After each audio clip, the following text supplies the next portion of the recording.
All right, YouTube, the geniuses at CNN are trying to figure out, well, the Democrats are nervous. Let's investigate in 20 pages of crap why they're nervous. I can tell you why they're nervous, and it's a combination of several simple factors.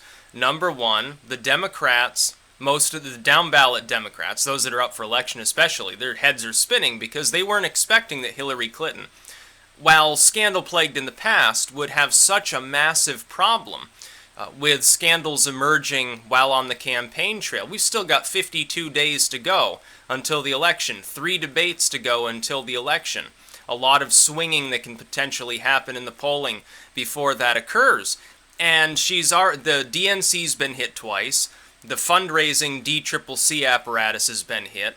Clinton herself, her foundation's been hit. She's been hit on her email server, and it's beginning to take a toll. Not because of, it causes Hillary's fans themselves to say, well, she's too untrustworthy, I'll vote for Trump or Johnson or whatever, but because it's turning off independent voters, and that's really where the key lies. Increasingly, the population is comprised of people who are not strongly partisan.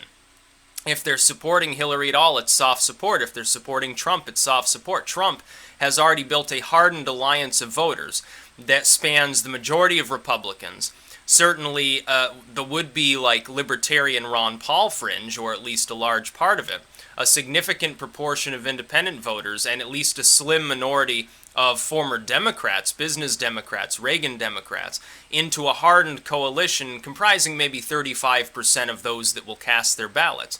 That's an impressive hardened sum to have, as opposed to Hillary. She might have 20-25% tops of partisan Democrats without anything really added to it. Maybe some of the never-Trumpers who will vote out of spite, and that's about it. That's like maybe 1 or 2 points in the electorate. So Hillary's at a disadvantage there. Number two, I would say, is because Hillary's less charismatic. They're nervous because they know. Despite what some of the public may think, Hillary Clinton is at a disadvantage going into the debates. It is unlikely that she's going to score any major victory there. It's much more likely she's going to completely falter and fall apart. And it's also, if anything happens, I would give 2-to-1 odds that Trump beats her at all three. And I would say almost all of the remaining total of probability goes towards a stalemate in each one of those debates. I see very little possibility that Trump gets completely crushed in the debates. He has shown, against candidate after candidate within the Republican field that were brutally attacking him, including a large segment of the Republican media, that it really doesn't faze him. He can beat them all off at the same time, bringing a flamethrower to a gunfight, as Scott Adams would put it. Hillary, meanwhile, 3 of her opponents dropped out very quickly, 2 after just the first debate, and her remaining opponent that actually stayed in till the end basically refused to condemn her. He basically refused to say any other than some quips that he made in favor of Obama back in 2008 against Hillary Clinton. There was really no animosity there. She never got challenged. She never really got vetted. She had the entire DNC stumping for her the entire time. And despite the fact that she's still outspending her opponent 3 or 4-to-1 in TV advertisements, it hasn't moved the barometer of the race even 1 point. It hasn't given her any advantage. The 2 months that were spent towards the end, where we knew who the candidates would be and they moved into general mode, from then until now, during that period of time, or until a few weeks ago actually, during that time, Hillary Clinton vastly outraised Trump, vastly outspent Trump, who until about a week ago spent basically nothing except in a very small number of swing states on any form of advertisements. I haven't seen a single Trump ad here, and yet he's about tied with her now in New Hampshire. He's about tied with her in Michigan. He's about tied in Colorado. He's arguably ahead in New Mexico. She's leading by only 3 points in a state like Oregon. It couldn't look worse. The only states where Hillary's total is an improvement over Obama are Virginia, which has looked like a safely blue state from the beginning anyway, so nobody's really bothering, and possibly North Carolina. Other than that, all of the other states that could be in play, Trump has an advantage over Mitt Romney, except for Missouri and Arizona, which are non-issues. He's going to win those states. It looks like he's now 5 or 6 points ahead in Florida, 8 or 9 points ahead in Iowa. He's probably already sewn those states up. It looks like what I said would happen is happening, which is that the map of swing states is not the same. People, for months, early in the campaign, they always made the completely incorrect assumption that the states that would be in play in this election would be the same states that were in play before, and thus they said, well, Trump can't win. Hillary has such a systemic advantage in these states. What I said was, we are undergoing a major paradigm shift. The map won't look the same. States that before were in play will either lean much more heavily red or blue. States that were not in play before may come into play. We've seen that. Michigan, which was very strongly blue in 2008 and 2012, and before that had gone for the Democrats for quite a few cycles, is now a swing state, with Trump arguably only a few points behind. Oregon has re-entered swing state territory. Virginia and Indiana, meanwhile, have fallen out of swing state territory. It looks like Virginia is going to go for Clinton. Indiana is going to go for Trump. He's ahead by 6 or 7 points in Ohio. That no longer looks like it's on the table. Florida looks like it may no longer be a swing state. It might turn reliably red. If Trump wins, and he does a decent job, then in those 2 cycles that he's participating in, if he runs for re-election, which is possible, although I have my reservations about whether he actually would. I think he just wants the capstone of his legacy to be, I was the president. I don't think he cares if he gets a second term, honestly, to tell the truth. I think he wants to get as much done in 1 term as most do in 2 terms and leave it at that. What I see is that the map of states has changed, and it's not changing in Hillary Clinton's favor. She's made up increased support in Virginia and North Carolina, sort of that little area of the country. It looks like she might be able to hold Pennsylvania. Meanwhile, she's having to compete in the Rust Belt. She's now competing in the Southwest, and these are areas where the Democrats, last time around, they didn't really need to compete that much. New Mexico was blue enough, so Obama didn't really have to campaign there. He certainly didn't have to go regularly to Michigan. He did go to like Indiana and Ohio. He won the latter. It looks like that's off the table. Pennsylvania was not in play in 2012. Oregon was not in play. Colorado wasn't really technically in play. Yeah, it was kind of close, but at the same time, not really. New Hampshire wasn't really that much in play. You certainly didn't have the floating district in Maine up for grabs. Just like Clinton, it looks like she might get a point from Nebraska. It looks like Trump might steal that point back in Maine. In fact, he could end up winning the state. It's very, very funny, because the ultimate reason, above all else, I can analyze this for 10,000 years, but there is one point above all others that gives Trump the advantage in this election. And that's that there has been, since the primaries began, a paradigm shift within American politics. And here's the key. Clinton does not represent a shift in the Democratic Party. She represents the status quo. If they had gone with Bernie Sanders, they could have reframed the debate and he'd probably be winning right now. I wouldn't support him, but he'd probably be winning. Clinton, meanwhile, is having a very tough time against somebody who she outraises and outspends several times over, despite having an enormous amount of political experience. No, not really positive, but she's politically experienced. She's running against someone who has never held office, never sought corporate donations at all, largely self-funded through the primaries, and is still predominantly grassroots funded in the general.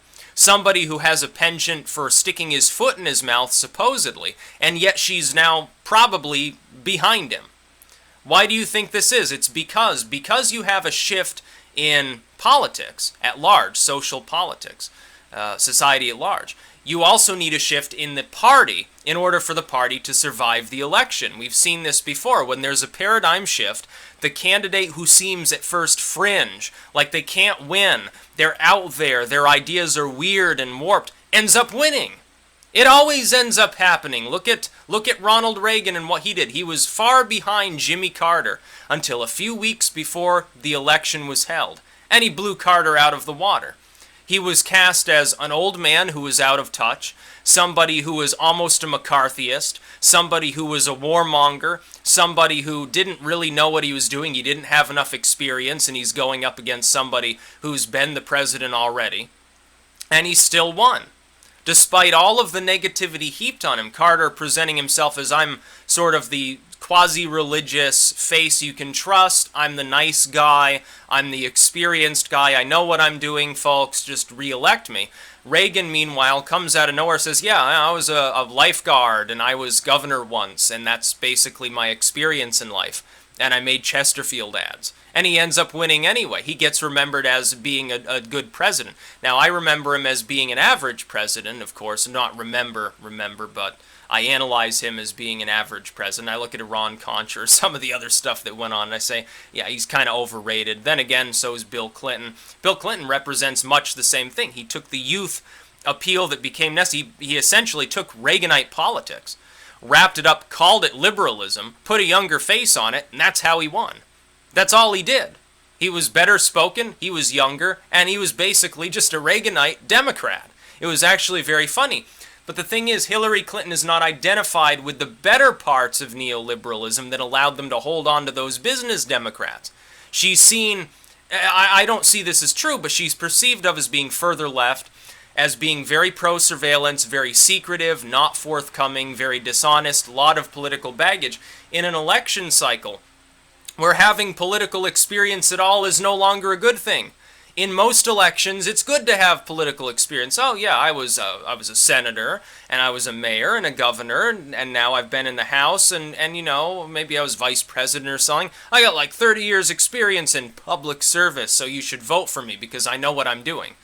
And what Trump has done is enlighten people to the fact, oh, well, it doesn't mean you know what you're doing because you have no real-world experience. All you know how to do is get elected. That's all. That's your area of expertise. Hillary Clinton has done very, very little in her life other than be in politics and do things associated with politics. For instance, make speeches for $10,000 a plate and so forth. What has she been? Secretary of State, you know, an unelected political position. Senator for a couple terms, an elected position within the legislature. First Lady, unelected, not even technically political position, but, you know, wife of the President of the United States. And she's been a legal intern. That's what she's done. That's all she's done in her life. She hasn't held what most people would consider to be a regular 9-to-5 job. She's only been in one technical elected office at all. In her other capacities, as First Lady, she was never elected to that position because it's not an elected position. Secretary of State, she got appointed to that position. She's been a senator. That's all. But unfortunately, by being First Lady and Secretary of State, that adds baggage without adding, hey, here's another elected office that I happen to hold. She doesn't even have that great a deal of experience in being elected. She's only done it twice. You got to realize, she lost in 2008 in a campaign there. Wasn't elected First Lady, wasn't elected Secretary of State. That leaves her with 2 terms in the Senate that she was ever actually elected for. Other than that, she's never done anything. But she still has the baggage. Trump, meanwhile, has never held a political office, and that's why it's endearing to people. A lot of the people in the United States right now don't want somebody who's a career politician. Even serving like a term as governor would probably be too much for them at this point. Look at the sort of people that Trump had to beat off. He beat off senators and governors and everything else under the sun. He beat off Jeb and Kasich, who had been in an executive capacity. He beat off, you know, Fiorina, who was basically fellow businessman. Beats off Senator Rubio, beats off Senator Cruz, beats off Senator Rand Paul. It beats off, you know, sort of self-made Dr. Ben Carson. What about Governor Christie? Governor Christie, despite never having held a federal office, had more political experience than Trump. And I think that he's going to absolutely beat her up in the debates. I don't think that he's going to attack her. That would probably be a bad strategy. I said before he should come out guns blazing in the first debate, then settle in for the next 2. I no longer think that. I think he should be very calm, talk only about policy, and largely ignore his opponent. That's what I think he should do, while using more specific examples of what he intends to do. He needs to be very stately, somewhat more quiet and calm, and wait until Hillary attacks him. If she doesn't attack him, ignore her completely. Don't even respond to her. If she attacks, then feel free to let both barrels loose on her. Otherwise, don't even address your opponent. That would be my advice to Trump, because she's already basically self-sabotaging. And remember, there's still the ace up the sleeve in this election, which is WikiLeaks says before November, we will release another batch of damaging material pertaining to Clinton that will come from probably her campaign itself. It could crush her. It could completely destroy her. So when you ask why are the Democrats nervous, it's because the Democratic candidate is politically experienced without being politically experienced and has a lot of baggage, and is seen as the very symbol of the status quo in an election where the status quo is what is basically up for referendum, in which politicians themselves are basically up for referendum. That's why they're nervous, because they know it's going to be an uphill battle for Hillary Clinton to actually maintain more than maybe a point or two as a lead. At this point, Trump has probably re-hardened his support a second time, probably above 40%. There's no wiggle room for her. If she loses any more support, she loses the election, unless she can gain it back. The problem is a lot of her support is very soft. Most of Trump's support is not very soft. It's very hardened. That's my estimate. It's what I've been going with this entire election. It has proven time and time again to be true. We are in a paradigm shift. One look at the map of what states are supposedly up for grabs will show you that. By the way, I will disagree with many of these people. Unless Trump does something monumentally stupid, Ohio and Florida and Iowa are no longer up for grabs. By the way, on the other side, Clinton has about a 99% chance of getting Virginia. It's no longer really up for grabs. Trump would be well warned that he shouldn't even bother campaigning there. He needs to go to Michigan, Oregon, Colorado, and Pennsylvania. Those are the real states to battle it out in, and probably Wisconsin too. He needs to spend almost all of the rest of his time there. He doesn't have to worry about Arizona and Missouri.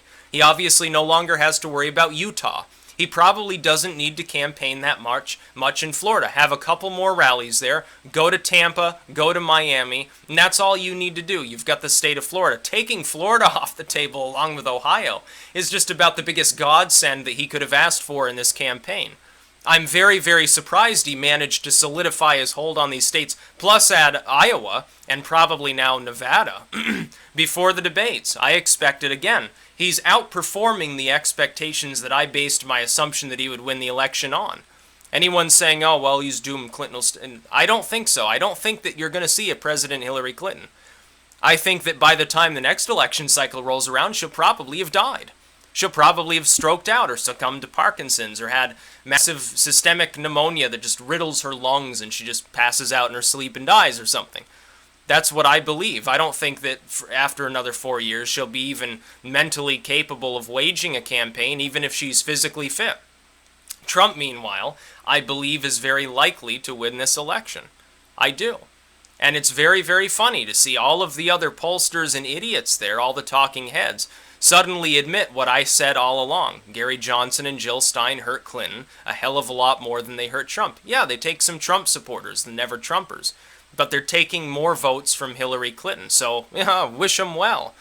But even if they were to suddenly drop out, I wouldn't expect most of those people to even flock back to Clinton's campaign. I'd expect them not to even vote at all, because a lot of those people wouldn't be excited enough to vote now, would they? As for North Carolina, that's probably going to be the closest state. That'll be close. Trump could easily win Michigan and Wisconsin. He just needs a couple more points of support nationwide. Oregon's up for grabs. Colorado and New Mexico are up for grabs. It's like a free-for-all. If he ends up winning, 5 or 6 of the states that are still up for grabs, not only does he win the election, he probably hits 300. He does pretty damn well. He cripples Hillary Clinton in a landslide. I expect that that is now more likely than I estimated it to be prior. Now, people ask me to make my prediction of the states, put it on 270 to win and share it on YouTube. I'm not going to do that until, a week or two before the election, because again, anything could happen. It could be Trump could completely stall out at the first debate. He'd get his ass handed to him. Despite the fact that it's maybe a 1 in 100 chance that happens, it is possible. It's also possible he completely decimates Clinton and all the swing states go into his fold. So there's no reason to predict it this far out. We've still got a month and a half to go until the election. Making predictions maps right now would be useless. they're malleable. I've been posting occasionally updates on 4chan about what I expect. Right now, I would expect Trump to be at about 299. I would expect him to win if the election were held today. I think that there's an invisible margin of support as well as independent voters that would buoy him up above Clinton in some of these competitive states. He probably would win in Wisconsin. He'd probably grab up Colorado. He would probably retain North Carolina. He would certainly have Ohio and Iowa and Florida. He'd probably get Nevada. That gives him the election. And I would expect that he could probably win New Hampshire as well. He might be competitive in Pennsylvania. That one's looking more and more like it'll stay blue. But the race has moved up into Wisconsin now, which I never thought would be on the table. I thought it'd be safe Hillary territory. And I gave, at best, like a 10% chance he'd ever break in on Michigan. Now it looks like he's already doing that. So yeah, the Democrats are nervous, and they're right to be. Their candidate is completely falling apart. Even if the health question's off the table, you've still got another WikiLeaks leak to worry about. Do you even know what it contains? Maybe Hillary does. Maybe there's a reason why she's not bothering to campaign as hard. Maybe all of this coughing stuff is just a cover-up for, yeah, screw it, I know I'm going to lose at this point, because I know what's going to be in the next leak. So I'm going to take it easy. I don't want to make it too obvious. Got to make sure that the down-ballot Democrats do well. I know I'll get kickbacks from them, but ultimately I'm going to conserve my strength and not worry too much about it. It's possible. It's also possible that Clinton is actually a Trump plant that's made to be sort of his punching bag. She is running kind of an inept, incoherent campaign. I hear this about Trump's campaign. I say, he just epically fooled CNN into covering an event that was largely about military endorsements. Even they admitted that they had been duped. That doesn't sound incoherent. That's about all. Peace out.